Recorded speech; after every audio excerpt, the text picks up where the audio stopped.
welcome to the Transfer Exchange Show. We are live. England, they lost. They tried, but they lost. Spain are champions. They are Euro Cup champions. I thought it was the European Championships, but apparently it's the Euro Cup, and Spain are Euro Cup champions. It was a tough pill to swallow, but in the end, the best team won, and you have to say the best team over the tournament was Spain. So, again, congratulations to them. We're going to be doing the team of the tournament in this show. We're also going to be talking about the loss in the final for England. I'm joined by Steve K. How you doing, Steve? Yeah, how you doing, mates? How you doing? You got over it? Yeah, I'm over it. I got over it pretty quickly. I mean, I think in the back of our minds, it was always a tough test against Spain, and it's just one of them one-off games that you just got to hope you can get the result in. But look, if you look at the goals that we conceded, it was Spanish to the core. Quick play. Yes, there could have been better defending, but it was quick play, precise passing, and clinical finishing, and that's what Spain were doing in this tournament. They scored the goals that they scored in the final. You've seen them previously in other rounds. What was your thoughts on the game? I know Southgate's getting a lot of stick from fans. Also, the players are getting pointed the fingers at as well. What's your take on it? A mixture of everything, really. Do you know what I mean? I don't think there's any one particular thing why we lost. I think you're right. I mean, before we start, analysing the game, let's face it, the best team won. The best team over the tournament, the best team on the day. They are the best. They were the best team. There was all these comparisons before the game and of that. England have got better players, and we should be going and beating them. That's not the way I looked at it at all. I mean, I think you know as well as I do. The best players don't necessarily make the best team. If certain players, you can put a bunch of players in together and say, "Oh, look, you're the best in the world. Go and win this." That doesn't necessarily happen. You've got to be able to play as a team, and I thought, during the tournament, and especially on the day we played Spain, I didn't think we really played as a team.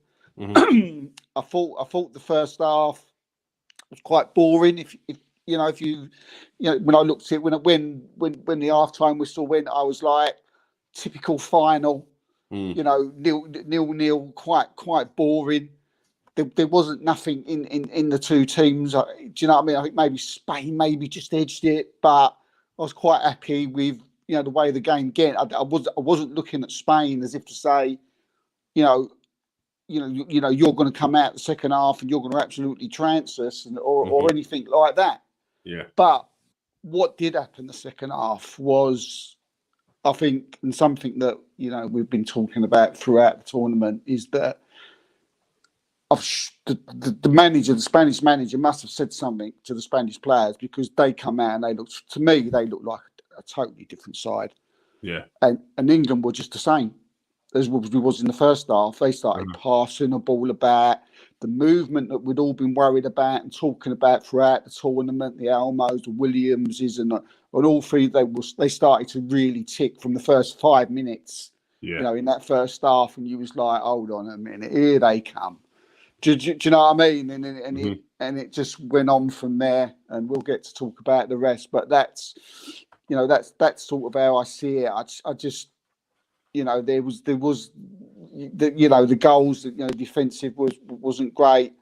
For me, mate, I think the overriding thing is and I think people out there and people like pundits and ex-players have got to get this into their head that I've already said it a minute ago, that they've got to understand that the best players do not always make the best teams. And just because you've got Foden's better than this player and this player's meant to be better than that player, You know, it was annoying me in the end. I kept hearing this, you know, the expectation of, you know, because we got this and because we got that, you know, and look, Spain had great players as well. And yeah, in the end, they just totally deserved it, mate. On that, with regards to the players, what changes do you think the Southgate should have made throughout the tournament? Because it was something that people was pretty much every game they were saying a change needs to be made. Where do you think the change needs to be made? What, from the off type of thing? Yeah, you're saying that other players could potentially play. Foden, one of the best players in the Premier League this season, outstanding stats and play. But it wasn't working for me from the first game. And he only had a one game where it was looking like he was doing something. And he had a pretty good game in that game. I think it was the semi-final against Holland. Where would you have changed it? What would you have done? Because I guess it's not just Foden where you would have changed. No, it's not. It's not just Foden. And I go right back to the very first show when we did the very first show of the Euros. Mm-hmm. You know, there were so many things that we said in that first show that's come to fruition. You know, we talked about Foden. We spoke about like that he had to play in the 10. We knew he would be, you know, a waste of time on that left. That was proven. Mm-hmm. Right, there was no proof of that on that left. Certainly when Shaw came in the last game against Holland, you know, we looked much better with Shaw in the side. Yeah, that was for sure. I didn't even mean to say that. Right, before people think it was a joke, it was totally just come out. But there was that. You know, he was getting in a way, and it's like you said, he wasn't invited in the old tournament. He had a half decent game against Holland, but you know, or more of a decent game. But then he just went back to his old self again. You know, we look at the defence. I said from the beginning, I was worried about the defence. I was concerned about the defence because I was worried that, you know, I was worried about Walker, and I think that. You know, we all spoke and we was talking about maybe even possibly playing Trent there at one point, or at least getting him on the pitch. Yeah, you know, because someone with that ability, we just feel it's just a waste, not happening. I'm pretty sure if he was Spanish, they would have got him in. They would have played him. Why do you think he didn't play Trent? Because he's tried him in the midfield. He tried that twice. For us, it didn't work. Yeah. But his main position at right back, there was a right back in the team who was struggling. Yeah. Why do you think he didn't make that change? I think he in a way he bottled it a little bit. I think he's over the years that he's been in charge of England, Southgate, he's got used to Walker there, and he's been in like his mainstay on that right hand side for all these tournaments. Mm-hmm. But there's always a point where there's a step too far, and I think this tournament may have improved a step too far for Kyle Walker. Mm-hmm. You know, he wasn't absolutely disastrous through the whole tournament, no. But for me, you know, and even yesterday, he didn't have a bad game. But for me, he was at fault for the 2 goals, right? So, so there was that. And again, as I said, we called it. Trippier, we knew we had problems on the left. We knew we was going to have them, and that happened. And the midfield, mate, was, I mean, looking back now, it lacked any sort of spark or creativity, didn't it? Absolutely. You had Declan Rice, and I don't like the way people are talking about Declan Rice, but I can understand. Mate. I can understand to a certain extent why they would be looking at his performances and be. Do you know what I can understand? Do you know what I can understand? I can understand them saying, you know, because we will say, you know, being Arsenal fans, we will turn around and say that Declan Rice was like non-existent. You know, he had a poor tournament, if you like, or he wasn't getting involved enough. Mm-hmm. Especially how we watch him at Arsenal. Yeah, we've had Raphael van der Vaart come out and say today that he's useless. And why is he in the team? Well, these are the things that annoy me. I don't know if they do it for attention, because if it's knowledge, then they're you know, they're in trouble. Do you know what I mean? Rice playing in that 6. Yes, he can do it. Yes, he can do the job. but he's nowhere near. You know, he's played the six for West Ham. He's played the six for Arsenal, but he's never played that bad. No, but it's also like it wasn't just he was playing a six. It was like he's playing a six, but just told to keep it ultra simple. Exactly. There was no expansive play whatsoever. There was no breaking out of the midfield with the ball at his feet to try and run past a couple of players or past a player, look for the one. Yeah. There was none of that. And then every now and again when there was, it was like, oh, this is Declan Rice that plays for Arsenal. Having a couple of shots here and there. There was never enough of it. Never enough of it. Yeah. What annoys me is the people though who claim to have knowledge of football, or you assume have a knowledge of football, who are calling him out, and you know, and haven't they watched him at Arsenal all season? Haven't they seen what he played? And you got it. You hit the nail right on the head, mate. You know, it was that number 6. And he was there to protect. Yeah. Whether he was said something on the line of maybe Southgate thought, I'm worried about the defence. You know, it's really poor. Dex, do not. You know, you need to stay there, because that's what it seemed like. Mm-hmm. It seemed like he was told to do a job, and he did that job. And I thought, Mainoo, big success. I can't knock that kid. Yeah, yeah. Do you know what I mean? I thought he had a fantastic tournament. Yeah.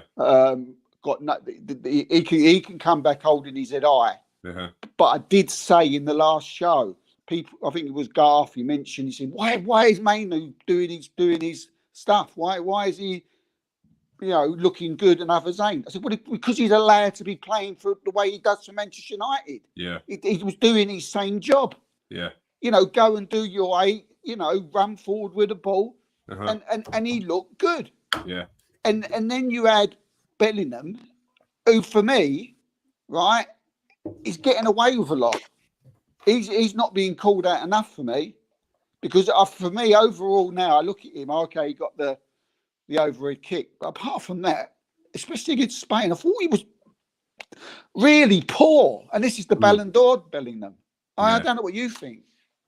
Yeah, I thought Bellingham had a under par tournament. I'm not going to say he had a poor tournament. What's an awful? It was just very underwhelming for a player who's not nominated for the Ballon d'Or. Not just nominated. It looks like he's going to be favourites to win it. So it was very underwhelming. Very underwhelming. And he himself he's really young, and I think people forget that. Do you think he's a bit immature? I do think there's a bit of immaturity with him, but again, when I look at other, what is he, 21, 20? When I look at other 21-year-olds, it would be no different from what I expect from them. Like Saka's an anomaly. Saka's probably the only kid who is like a straight A student, is a good boy, never puts a foot wrong, never says anything wrong, does what the teacher says. That's Saka. Every other player out there has done something, said something in the heat of the moment when they're annoyed, this, when they're that. Bellingham will have to get used to that. He's a 20. What is he? I think he's 21. He's a young player who's just been nominated for the Ballon d'Or. He's right up here. So he has to expect people to give some stick to him, especially when his performances have been like they were. Yeah, he has to expect that. Yeah, he's got to. And now he needs to learn how to deal with that in a better way. And he has to take that and use it to motivate him to push on when he goes to the next tournament. Yeah. I think he let games pass him by too easily. Yeah, and for a player of his stature, for a player of his ability, who you've seen take the game by the scruff of the neck, as they like to say, many times this season for Real Madrid, he should have done that for England. And now it seems harsh because I've said it before, it's players like Harry Kane that should be doing that. And we should be looking at Bellingham and Saka and Foden to say, this is your time to make sure you should be doing this, you should be doing that. It should be the seasoned professionals that are like, come on, let's do this. Let's get this win. Let's do this. And there wasn't enough of that from the likes of Kane. No. Bellingham is the player. When you've got the adverts, Hey Jude adverts, you've got you're the poster boy for England. That's then now your job. That's the expectation that people are going to put on you. Whether it's right or wrong, that's what they're going to put on you. So it's up to him, and it seems like he's that kind of person that takes that on and goes, okay, we're going to do this. But we didn't see that in this tournament. We've seen that at Real Madrid. We didn't see it with England this time. Now, maybe as tournaments go on, as he gets more game time, as he surrounds himself and gets used to his new surroundings with different people, then he sort of get more comfortable in these tournaments. Again, I think we've got to remember that these players that a lot of people are digging out are very, very young. Are very, very young. All pretty much, yes, they've played for a long time, but they're still in the early stages of their careers. Let's find out. How old is he? He's 21. What, he's 21. And he was 21 in June. So he's just turned 21. So, I look at these players who we hung our hats off, who we are saying, you need to bring it home, you need to do this, you need to do that. And they're the youngest players in the squad. And when it's players like Walker, Kane, who was poor, who was poor, the only person I could say can hold their head up higher in that England team of the older players is Jordan Pickford and possibly John Stones. I was going to say John Stones. The two defenders, I thought Mark Gay was probably our best player throughout the tournament. 100%. Yeah. I thought he was excellent. Crystal Palace are going to have a hard job trying to keep hold of him because I think his transfer value has raised by at least another 20 million after this tournament. I thought he was excellent. But it's no surprise that the two players that I'm talking about there are our defenders and our goalkeeper, because that's where we had to do our hardest work. That's where we did the most work, and I'm putting that down to the manager, because we played Serbia, we played Slovakia, we played Slovenia, we played Denmark, and they all had chances. There was all many times in those games where Mark Gay had to pull us out, when John Stones had to pull us out, when Pickford had to pull us out. Like, you expect that against Netherlands, you expect that against Spain, but against Serbia, Slovenia. So there's a lot I think we can take from this tournament. Next question, big question: do you keep Southgate on?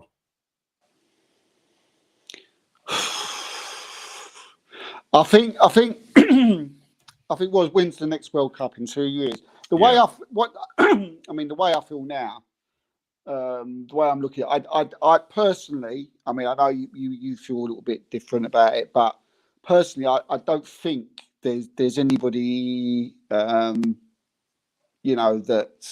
sort of stands out for me to take over from him, especially when the World Cup's only in 2 years' time. Yeah.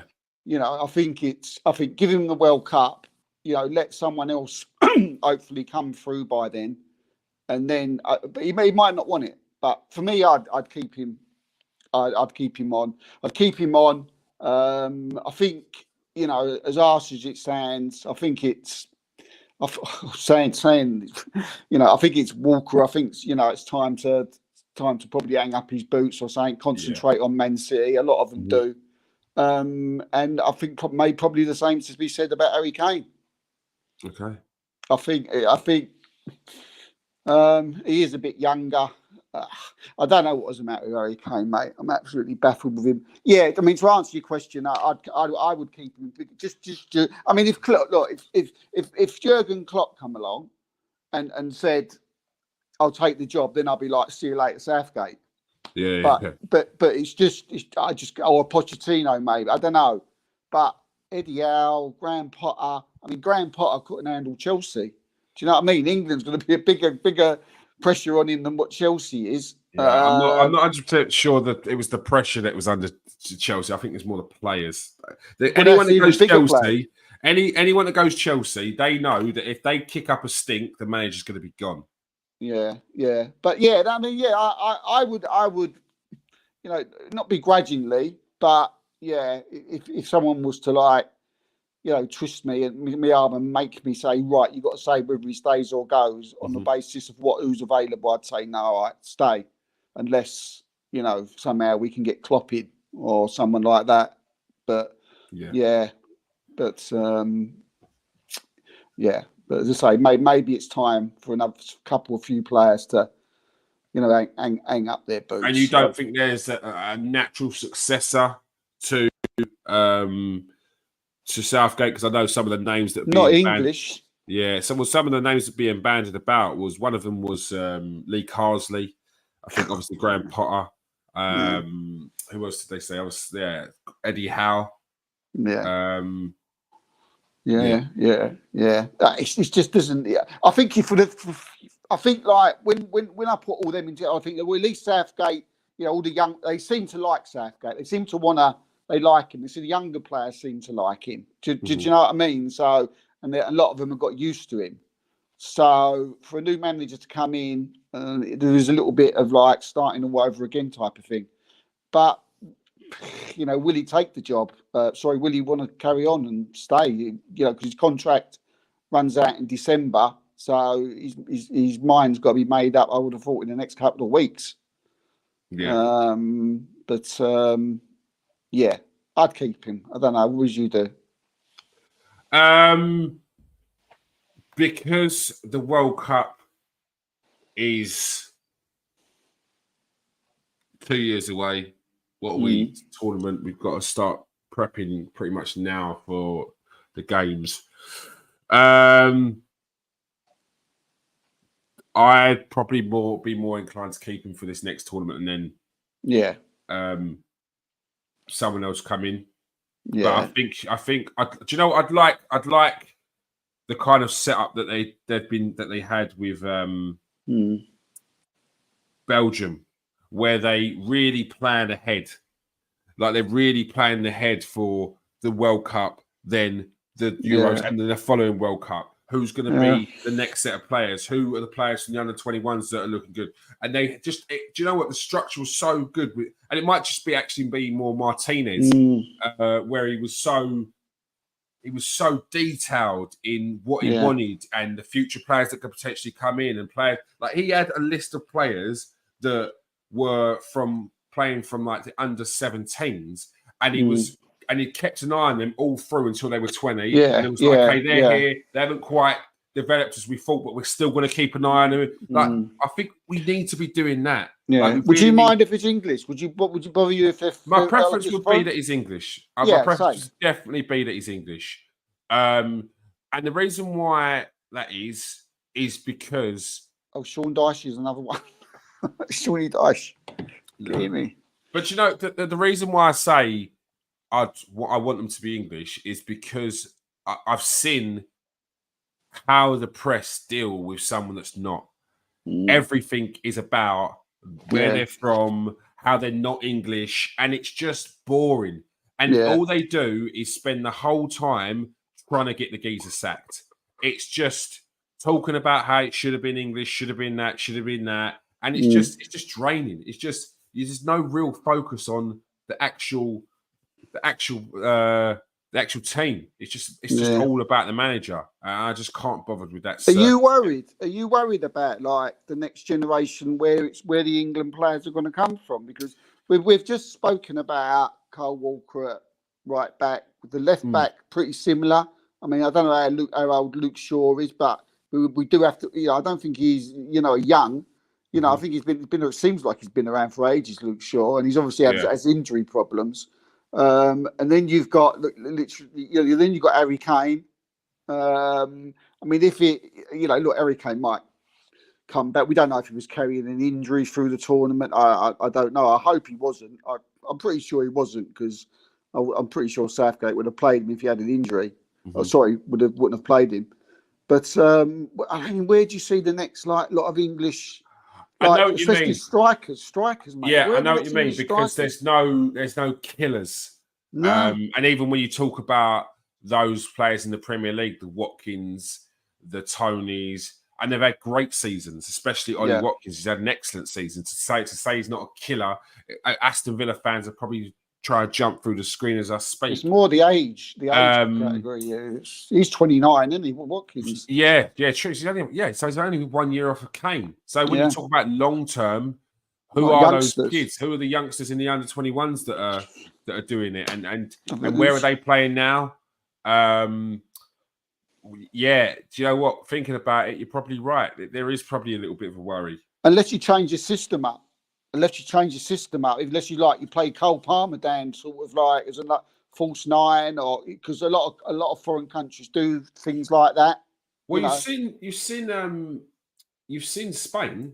They where they may take off Morata, they play Dani Olmo up there something. They play different players. So there's options there, and especially the way that football is, you don't have to have a vocal point. The way that Harry Kane was playing, we certainly didn't have a vocal point up top the whole tournament. So that made zero difference anyway.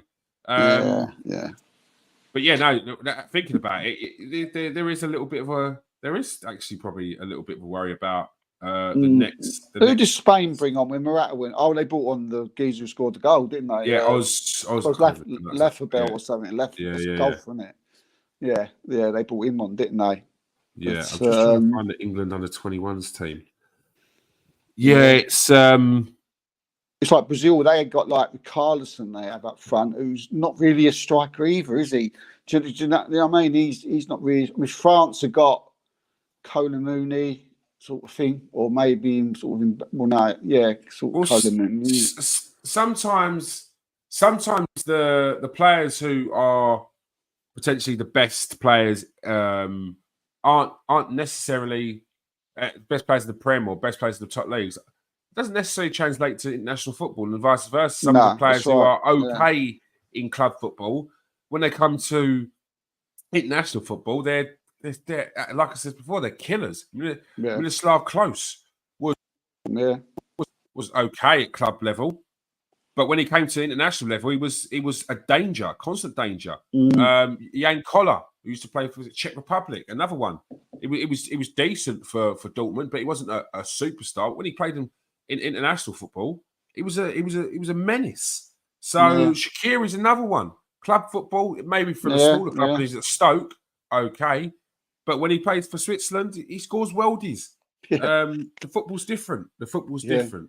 Just trying to look through the under 21. Big up Morata while you're doing that. I mean, Morata, I thought yesterday, I mean, the work that he put in, especially in that second half, he was unreal. I was watching him and he was, do you know what I mean? He wasn't sort of a threat goal-wise, but the bloke works his socks off. Yeah. Do you know what I mean? Just looking at the under 21s, you've got top goal scorers in the under 21s: Harvey Elliott, Manduki, Liam Delap, Morgan Rogers. It's trouble, mate. Liam Delap's playing in the Championship, isn't he? He just signed for someone. Yeah. He just signed for someone. Not Southampton, was it? I don't know. I can't think off the top of my head. I know his name was bandied about the other day when I was talking to someone. Ipswich. Was it Ipswich? Yeah. Ipswich. Yeah, I knew it was something going on between somebody there. We'll be playing the Prem, so it'd be good for him to play in the Prem. Maybe Chelsea stick Cole Palmer up front. Just get him up front. Start him look at number 9 or something. Or Jay Stansfield, who was playing for Fulham. It's rough, isn't it? It is rough at the moment. It is rough. Looking at that, I'm not trying to be pessimistic, but wrap Kane up in cotton wool. There's a lot of midfielders and a lot of wingers. Not a lot of strikers. It seems like that was maybe maybe a change of system is called for. Then I don't know. I don't think we actually have a choice. But yeah, we'll see. There's players like Jay Stansfield currently on. Looks like he's going to be going. Was he on loan at Birmingham last season? Yeah. So how many goals did he score? He's 12. I mean, that's 12. It's funny. At one point, our team, we thought we might have had a couple on the horizon, didn't we? With Eddie, do you know what I mean? At one point, we thought maybe he could go on, and but he never really kicked off. And also, before he'd sort of gone over to the USA, we thought Florian Balogun. Do you know what I mean? Cool. I mean, what could he be in the future? But again, that's another one that sort of the top clubs aren't bringing through young strikers because those strikers need to score goals. So unless you are a name at the youth level and you've come through because you're just kicking through doors, then I don't see it. Our best bet is for clubs like Brighton and some championship clubs that might come up into the Premier League that have some young strikers that might be able to get England call-ups. So if you're a young striker out there, and you're watching tonight, listen to this show, go and get your boots on, get out there, and you never know, in a few years you might be playing for England. Well, our only other hope is someone like Calvert-Lewin. And how old's he? He seems like he's been around a bit as well. 27. Yeah, Tony's 28. Yeah, so I mean that's probably where we're looking. Next World Cup, we're probably looking at Tony. Oh, yeah, it's bleak actually. What's Kane? 31. Kane's 31, isn't it? Yeah. 30, 31, be 32 or something next to the World Cup. So he'll probably get the World Cup if he's on form. Yeah, probably. But that's it. That's it. And we do need to start looking to the future. So yes, it'd be interesting to see where England go from this and whether Southgate continues in his role as England manager and where England go. Whether they change things around. And look, it does look like the things like St James's, St George's Park has made a big difference in the England setup and producing better talent and players that are in the youth ranks from young being in this team. But I still feel like we need to do what Spain and Germany do when, even if they've had a full cap, if there's an under-21s tournament and they're eligible for it, send them. Players like Kobe Maino, Adam Wharton. These players should be going to the European Championships next year. Because it'd be interesting to see if Spain send Yamal.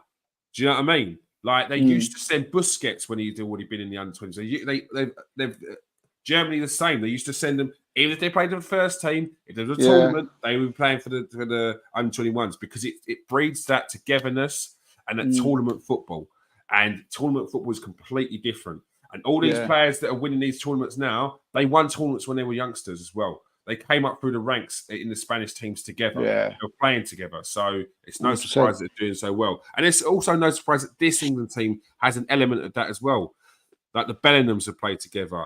If you look at some of the youth teams that won the under-17s World Cup, they're in this squad now. So there is a togetherness. It just needs a little bit more cohesion, a little bit more ruthlessness, and so just a bit more brave. So, Keir, it's just like looking now, like in hindsight, you know, do you think that going back to that first game now, that maybe we should have sort of like played Trent, maybe we should have played Watkins, maybe we should have, brought Livramento or Tyreek Mitchell? Do all these things now looking at, or do you think that we just wasn't good enough? And we was always going to get to where we were. I don't think we was always going to get to where we were. I know we were one of the tournament favourites, but we're England fans and we never see it that way. It's because we watched our football. We may have some of the best players in Europe right now, but when it comes to playing together at England, it's never really comes together. So. But we have got to another final. So, and I know the route has been easier, but we did still have to beat a couple of tough teams along the way 100%. In Switzerland and Netherlands. And 100%. Before the Switzerland game, I wasn't hopeful because we were poor and Switzerland were one of the best teams in the tournament I played.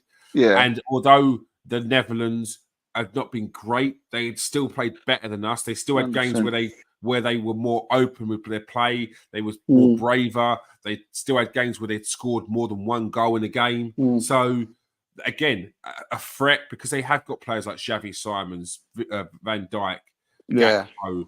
Like, these are quality players. So, we I think too much was put on them, I think, mate. I think there was too much pressure, too much hype before the tournament. We was hearing that this is the best England team ever. If you I don't think it is. I don't know where they're getting that from. 100%. There was nowhere near the best team. There's nowhere near the best team.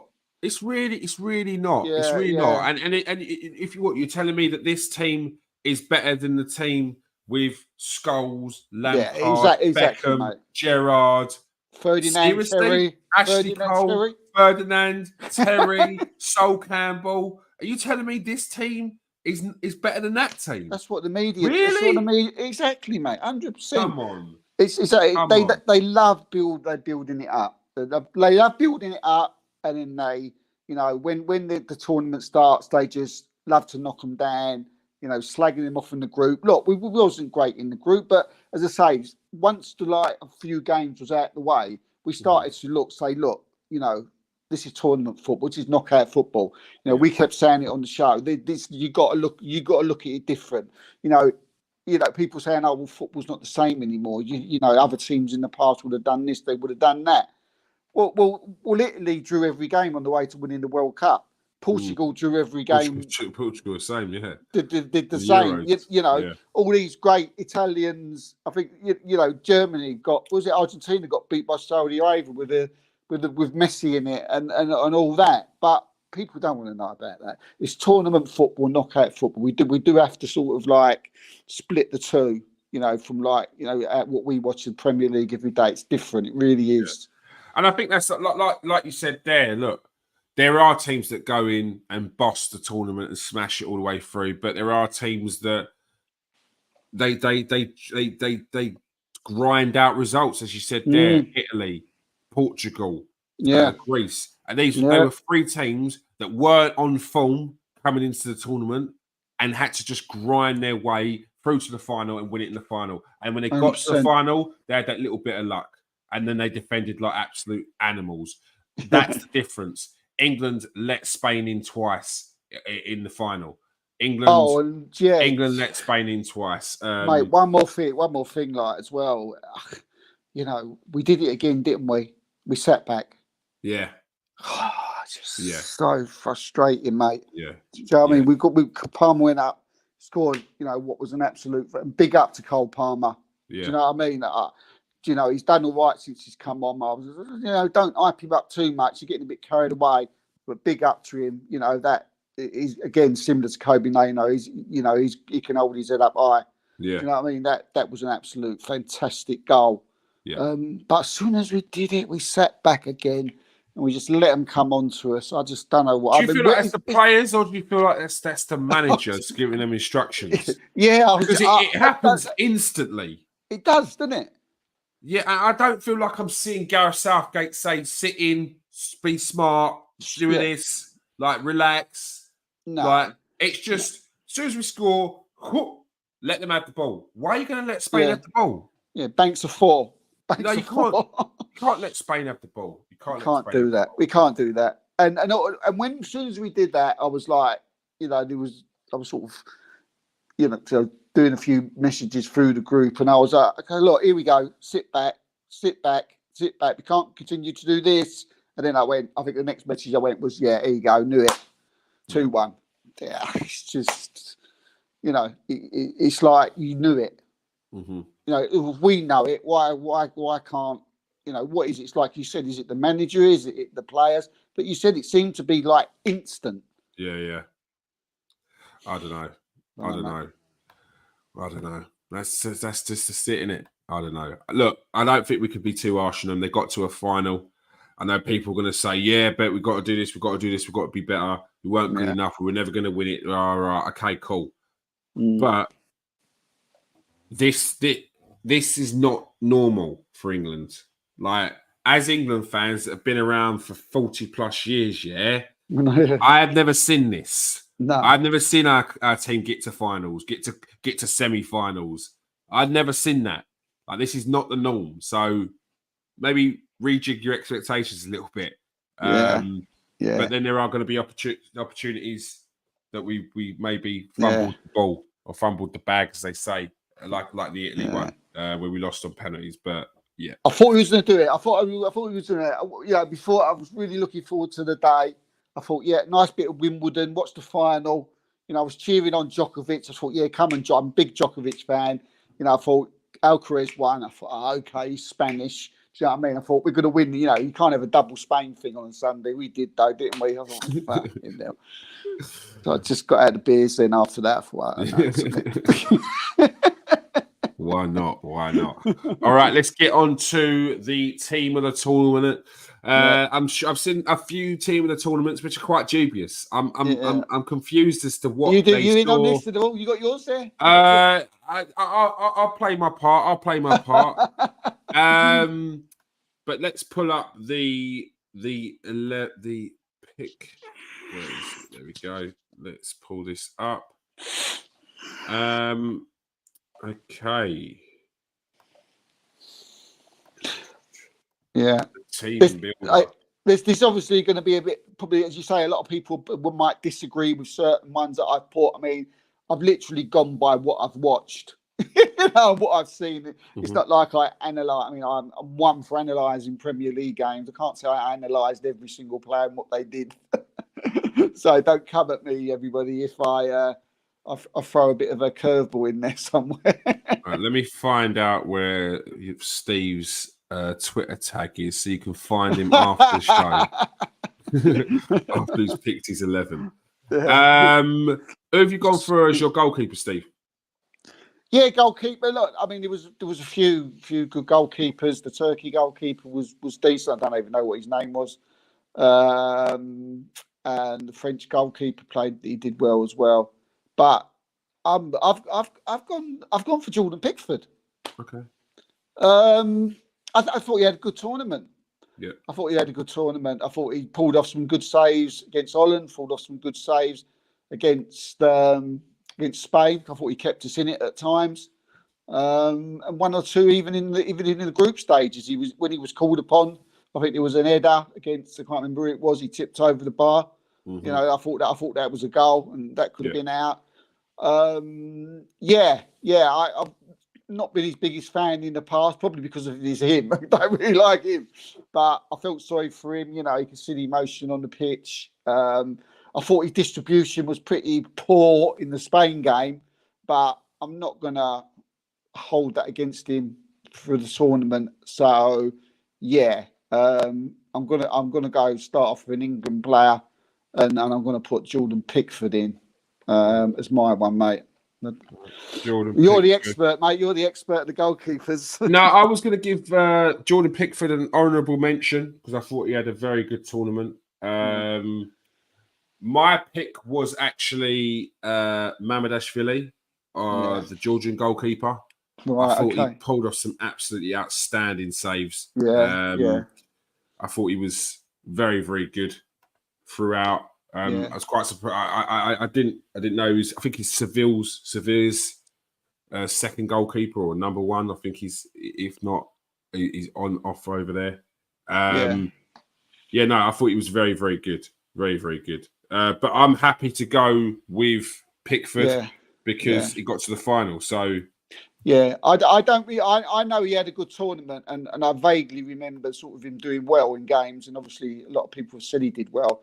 I went for Pickford because I just remember stuff he did more. So, but that was about it. But Pickford gets the nod, and he's been pushed up to a 98 after the Euro. So I think they all agree as well. 98. Wow, he's had a very good tournament. Who is your right back, Steve? My right back, obviously we've got certainly not Kyle Walker. That's for sure. I suppose we've got to give a mention to Carvajal. I didn't like what he did to Saka with the old crying thing. But maybe that was a bit personal. I was like, oh yeah. And again, I think just swaying into a different subject quickly. Do you know what I mean? That's another thing regarding England, which I hadn't thought about, but I think it was Sam Allardyce that mentioned it on Talk Sport today. That we haven't got anybody who can, like, someone who did that to Saka, and then for someone to go afterwards to say and put one on him. Do you know what I mean? There's no one in the England side for us to do that. And to be fair, if that's going to be anyone's game, that's our game. Yeah, that's our game. Yeah. Is get in their faces, wind them up.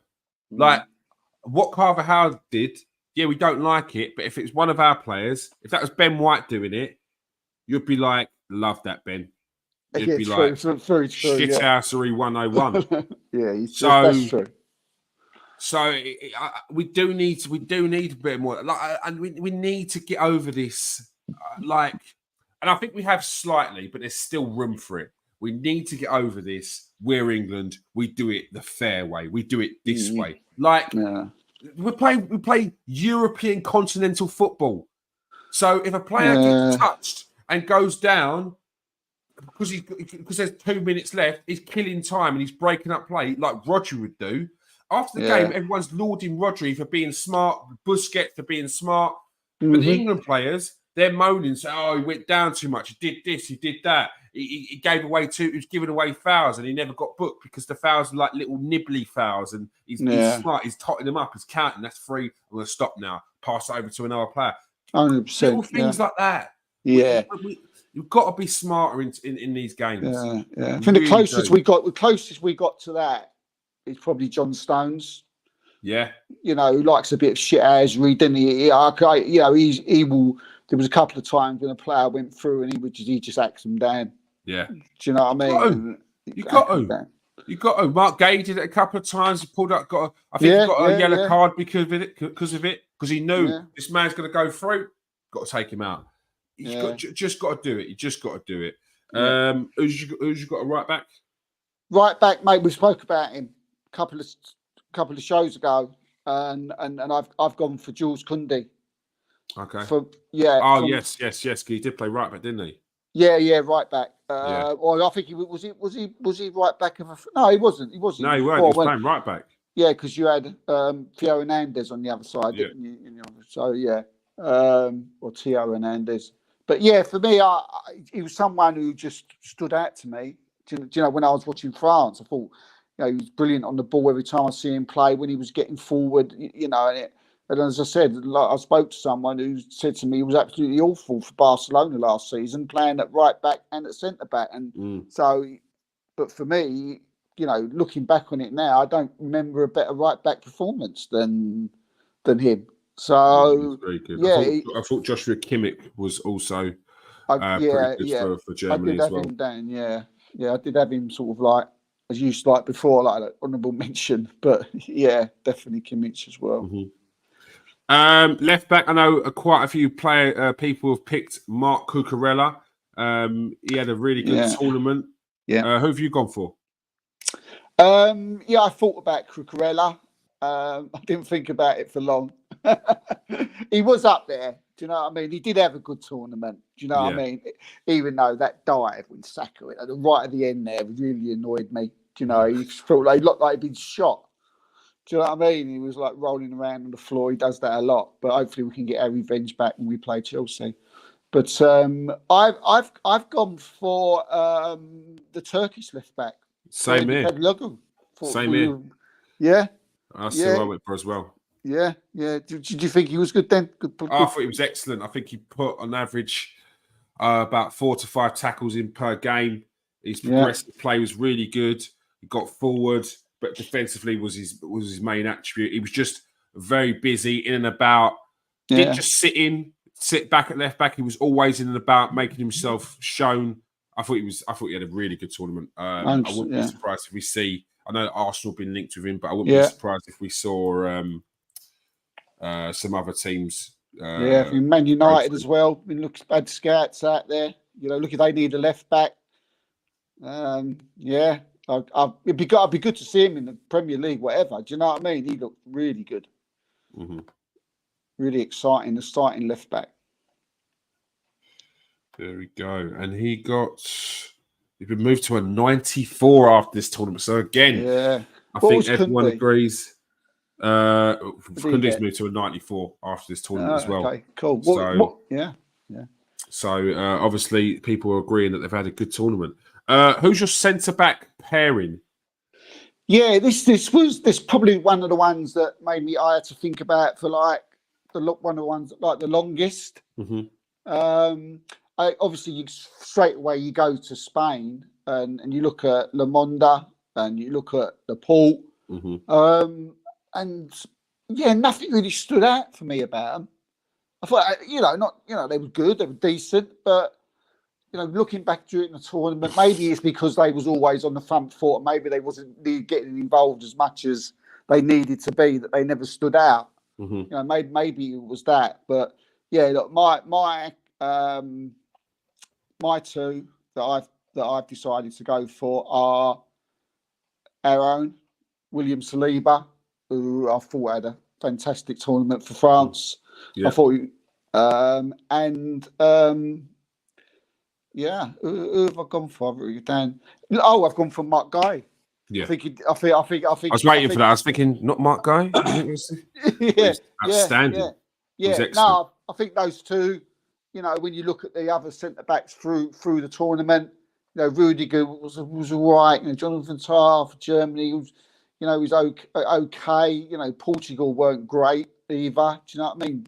Diaz, don't remember him doing much. So, yeah, for me, Saliba had an excellent tournament, and not only that, he played on the on the left side of the centre back where normally Gabriel plays for Arsenal, and it was just like a duck out of water. Do you know what I mean? He looked like he played on that side all his life.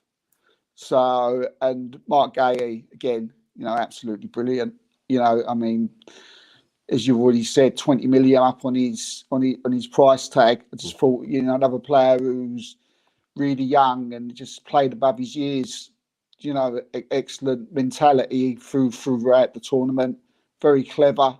Saliba and Guy I picked. I think it's a testament of the player that he was out for one game, and although Ezri Konsa came in and played really well, we was like, get Mark Guéhi back in the team, and it's his first tournament. I was even quite surprised when he was the start. He was the first name on there.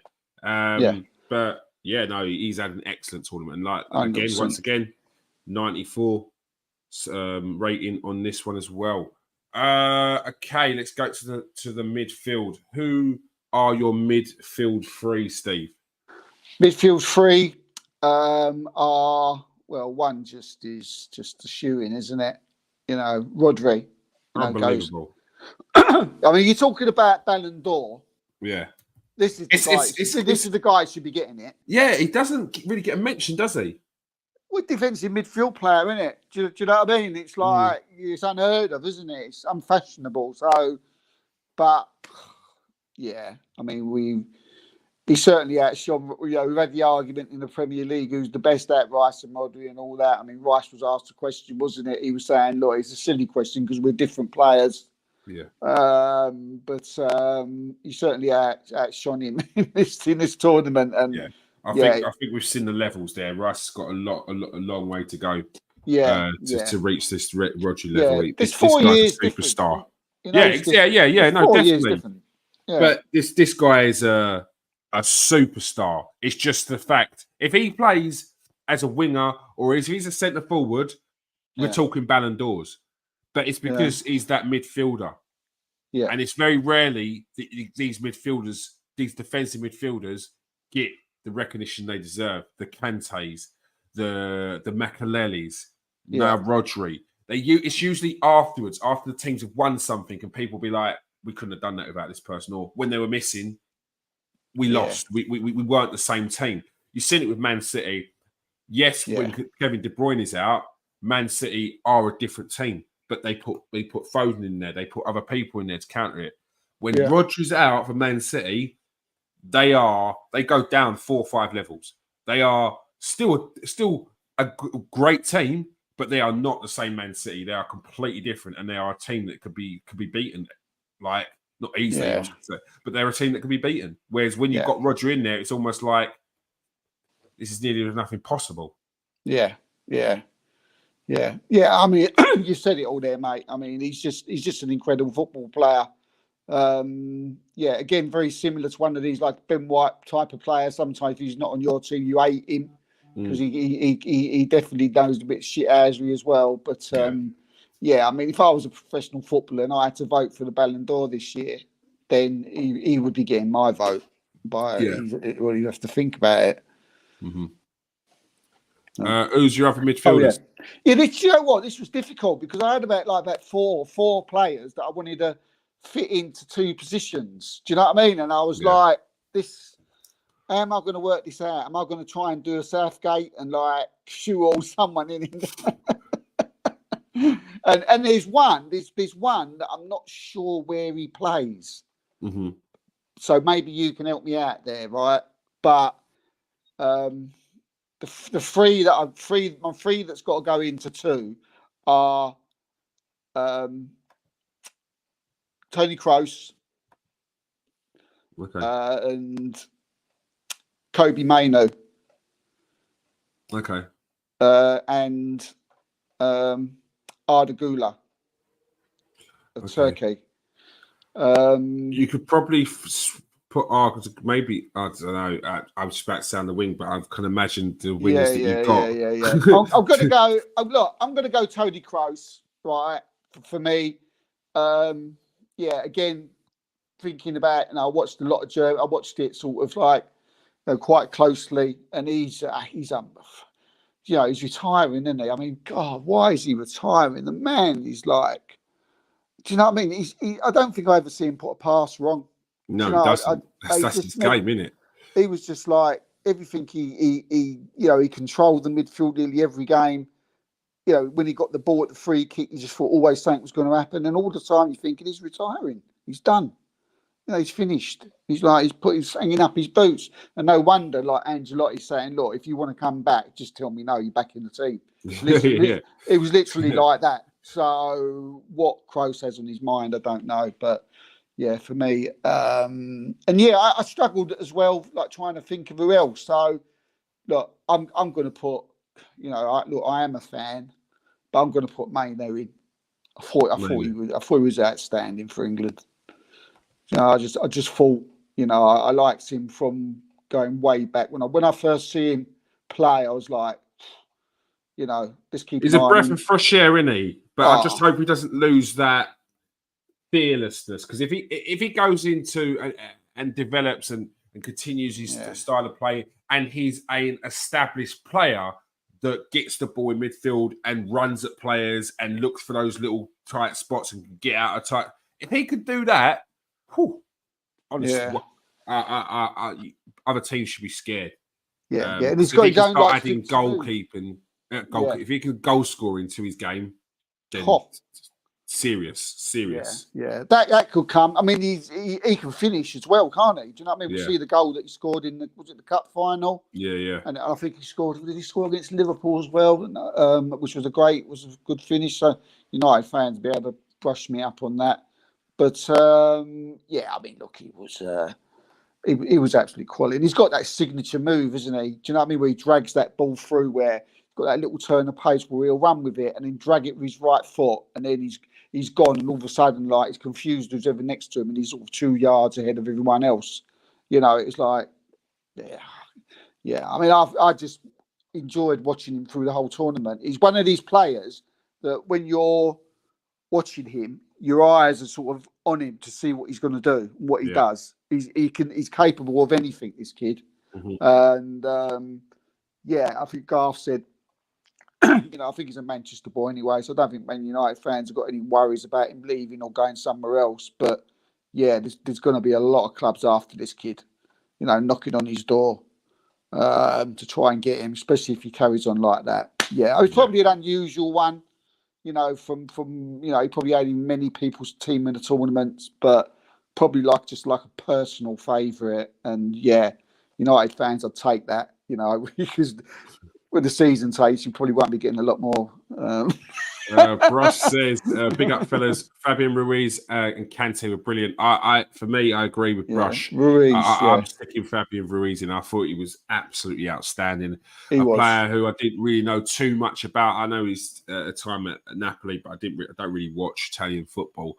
But he blew me away from the first game. His touch and turn on the ball, his turn of pace, just leaves players behind just with a simple turn on the ball and a touch. Gets off shots in the games. I think he scored a couple of goals. Scored a goal at least. I thought he was brilliant, and I thought he just bossed that Spain midfield. along with Rodri. For me, one of the players of the tournament with Fabian Ruiz. 100%, mate. I couldn't agree. And was it was Cruz that Steve stuck in as well?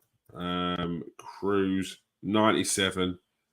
Shout out to Tony Cruz. I think we can guess. Brush, can you guess what Steve's top three are going to be? Mm-hmm. What's your front three then? My front three, right? Starting on the left hand side, I'm going for Nico Williams. He's just the first game, yeah. That's the animal. The first game, yeah. I was like a bit underwhelmed by him, but bruv, the second, third, fourth, fifth, every game after that, I was like, give this player the ball. He's so skillful. He's dribbling. His intelligence on the ball, like his pace, just to knock it past a man. His timing, like you can have pace, but if you haven't got the timing, you ain't no good. He has everything. He's frightening, and we ain't even going to talk about the other person you're clearly gonna pick as well. But that's their left winger, and he was frightening, and he got his goal in the final as well. Tucked it away. Honestly, Spain have got a serious player in their hands here, and Atletico Bilbao are going to struggle to keep hold of him. 100%, yeah. Because I don't care what wages they pay their players, they will give him the money that he needs because this kid's scary. He's scary. Yeah. I mean, Barcelona seems to be the favourites at the moment, don't they? I was speaking to someone today, and I'm saying, what you got on Nico Williams? You got any inside information on the player? They're saying, look, they want him. Do you know, they love him. I said, can they afford him? They said, yeah, they can. They've got this happening, that happening. Sponsorships and shirt deals all coming on, and this is their main star. From my heart, just please don't go to Barcelona. Yeah, just don't go to Barcelona. But I'd love to see him in the Premier League. And look, I mean, I want to ask you a question, but I mean, I want just to give a quick shout out to the Georgian left winger Kvaratskhelia. Yeah, who really impressed me as well. Yeah. I thought again, another player who's being looked at by all the top clubs this transfer window. I thought he was excellent. I mean, Georgia had a good tournament, but him in a better team, wow. Do you know what I mean? Would be like pretty unstoppable. What a great player he is. But there were 3 players in that children's team, I think, and a lot of them are playing in Georgia still. But I don't think that's going to be for very long. I think they're going to be getting snapped up. So, what would you have Nico Williams at Arsenal? Would you? Because obviously he'd take over from Martinelli, wouldn't he? Is he that good? Yeah, I think he is. He is, isn't he? I think he is. I think he. Yeah. I could watch him all day. Yeah, he's so direct. He just knows. He gets the ball. No this, there's no that. He's not trying to take on a man 4 times. He's getting that ball, and it's not like these other wingers you see where they're like footwork all over the place, not really doing anything, or pace to burn, but they're not really going anywhere with it, and they're shooting left, right, and centre over the bar. This kid is calculated. He is a killer. He is a star. Serious. Spain's wings for the next 10 years, 15 years is crazy. Yeah. Is occupied. I'm just looking at that team, and I mean, we've got a Manchester United fan in the comments there. I mean, I'm Ten Hag. I'm looking at Maino sitting there on the left. I'm looking at Nico Williams sitting there, playing there on the left in front of him. Do you know what I mean? I'm saying, go and break the back. Get rid of Rashford. Get rid of him. And look at the difference. Put him up front. How many players could Man United have from this? They could have had a Mark Gahey, Koundé, Kadioglu. They've got Mainu. Like this is these teams that the Man United, the Chelseas, these teams that are like faffing around. the players are there. And I know you don't buy players in tournament football, but we all know about all of these players before the tournament. Koundé is known. Koglu was known. Nico Williams was known. It's just now we're seeing them at the elite level in an elite tournament, and they shine. So 100%. But we haven't. Do you know what? The centre forward, I leave that to last because I still don't know who I'm going to put there. Because there ain't been any really that great centre forward performances, is there? No, but we can put a winger who's done well, maybe scoring goals in that position. Okay, right. Would it look? We know we're going to put on the right there, don't we? Do you know what I mean? It's just an easy one. Lamine Yamal. Yamal. 17 years old, and absolutely incredible. Had a quiet first half, but my word, in that second half. Yeah, because it looked like Luke Shaw had the better of him. Yeah, it did. Yeah, it did. But as I said, the second half, he was different gravy. It's like all of a sudden, like Spain decided to toy with us in that first half and then thought, right, come on, no messing about now. We've been playing with you. We don't normally play like this. Now we're going to go and just take the games, and that's just what they did. And all their top players just come alive, didn't they? You know, but that Lamine Yamal, I mean, what can we say that hasn't already been said? You know, some incredible goals in the tournament, some incredible assists. 17 yesterday. Yeah, I mean, another quick shout out, Dani Olmo. You haven't given him a shout out. Shout out to Dani Olmo. Shout out to who else was it? It was Dani Olmo. Jamal Musiala had a good tournament. Yeah, he did well. He did well. There are a few players that had good tournaments that were sort of Havertz. I thought had a pretty good tournament. Yeah.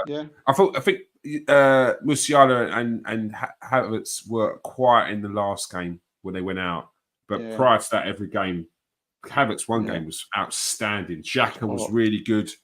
There's a lot of players that played well in this tournament. And some of the work, some of the touches, Havertz off the ball, you know, it was unbelievable. That drag back that he done, which took him away from like two players, was like, you know, he should have scored. But my word, if that would have been gone in, that would have been the goal of the tournament. Without, and that would have been it over then. You know, but he did well, mate. But look, centre forward. Look, you know, I keep Cody Gakpo. You know, he's had a good tournament. To be fair to him, the ones you've already mentioned, as you say, Havertz has had a decent tournament. And Mbappe has been absolutely dogs awful. Mm-hmm. You know, for Ronaldo's done absolute nothing. Mm-hmm. I'm tempted to put Cole Palmer in there. And put him down the middle again. But I thought the German guy, what's his name? Oh, Fruleg. Yeah. I thought he done well. Yeah, he was really good. That's another player that I if I was Man United, I'd be getting him in. Yeah, 100%. I feel like they need that sort of seasoned. You know what I mean? Yeah. It looks like you're going to have to put sort of in like a false nine in or something like that. Someone who comes. Do you know what? I'm going to go for Dani Olmo. Okay. I'm going to put him in. I know he ain't a centre forward or weak, but he definitely plays as in that. You know, as he can play as a false nine. He plays a false nine for his club. So. Yeah, I think he could. He's had a great tournament. He's been, you know, every game he's come on. As Udi got injured, was it Pedri got injured, and since he come on, he was outstanding throughout the tournament. So let's put Dani Olmo in as there, but and then I'll tell you what, another shout out as well. You know, how good was that Zubimendi when he come on for Rodri? Yeah, he bossed it, didn't he? That's what I thought. I thought I've not seen much of him, but all I was thinking was, if Arsenal are still looking at him, mate, because he ran that midfield. Yeah. He ran it, which is quite a big ask when you're taking off Rodri. Lamine Yamal is too young to even be in FIFA, which is mental. He's not even there. His name does not come up, even though he's featured in most of Barcelona's games last season. So you'd have thought he'd been in here. He's not in here. Yeah, Dembele is a shout. I thought he wasn't too bad as well. When he came on, but I think in that last game when they went out, no one going forwards is really. Reason was poor. Mbappe's poor. I think the best forward player for France was probably Thuram. He was probably the most exciting. I think Kante had a pretty decent tournament. Maybe Morata should be up there instead of Olmo. I think Olmo's a good shout because Olmo I think had a really good tournament. He came in for Pedri, and you didn't miss Pedri. I question why Olmo doesn't play more often for Spain because every time I see him, he's excellent. Another player who I'd be surprised if he's still at Leipzig at the end of the summer because, again, another international tournament he's turned it on. Let's have a little quick see what Brush is saying. Nico Williams and Yamal take both wings. Up top, perhaps Gakpo or Gabriel. Who's that? Gabriel. Who's that? I wasn't too impressed with the forwards, to be fair. Almost tempted to stick Olmo or Musiala in the false line. There we go. There you go. Arda had a bright future too. Bloody Madrid stockpiling all the talent. They've got quite a bit there. Tchouaméni, the French squad, Tchouaméni and Camavinga in there as well. Yeah. Obviously another Ballon d'Or nominee in Vinicius Junior, Rodrigo. They've got their fair share of players, but they are the Galacticos, of course. Yeah. That is the team, and the little plus sign there is where Lamine Yamal would be. But he's not even on this game, which is just Danny Olmo, he's sort of said to come and get me, isn't he? Come and get me. He said he's told, look, clubs know what my release clause is. He said they know what they need to pay to trigger it. Yeah. And if they don't trigger it, I think it's by the end of July, then they'll just have to come and get me afterwards, maybe at a dearer price. Okay. And he's literally like, that's his words. Right. That's the words he's literally said. You know what I mean? He's ready for that move. He's ready for that move, isn't he? Yeah, he's ready. Leipzig, do you know what I mean? They're a selling club, aren't they? Yeah. It'd be interesting to see where he does end up, though. Be interested to see. I hope he doesn't end up in like an Atletico Madrid. Under Simeone, who's just going to turn him into a workhorse. We need David Raya to have a few words with a couple of them, while he's over there. Yeah. Come to Arsenal. Because I don't want to see Nico Williams at Barcelona, like you said. We don't need to see him there. Yeah. No, he would be, perfect, wouldn't he, at Arsenal? But he'd want to start. He ain't coming to mess about on being a rotation player, isn't he? Yeah, but we've seen with Arteta, if you're good enough, you will start. Mm-hmm. All right. That is all we have time for. Thank you, everyone who's joined us tonight. Thank you for joining us, Brush, and getting involved in those comments. We really appreciate it. If you are new to the show, press that like and subscribe button. If you are regular, press that subscribe button, press that share button. Just press the copy button. It makes a big difference. Thank you for joining us tonight, Steve. Yep. Cheers, mate. Pleasure as always. All right. Make sure you join us for the Arsenal show every Tuesday at 8 o'clock, and every Monday we'll be doing a transfer dedicated show. Monday at 8 o'clock, we'll be getting in some of the best transfer journalists in the country live on the show to answer any of your questions, to give us the latest transfer updates for all the biggest clubs in and around Europe. Make sure you join us. Make sure you press that notification button so you do not miss a beat. And as it says on a show that my grandson watches, right? I couldn't believe it, but maybe it'll work. If you love your mum, click the like button. Oh yeah, no, that always comes up.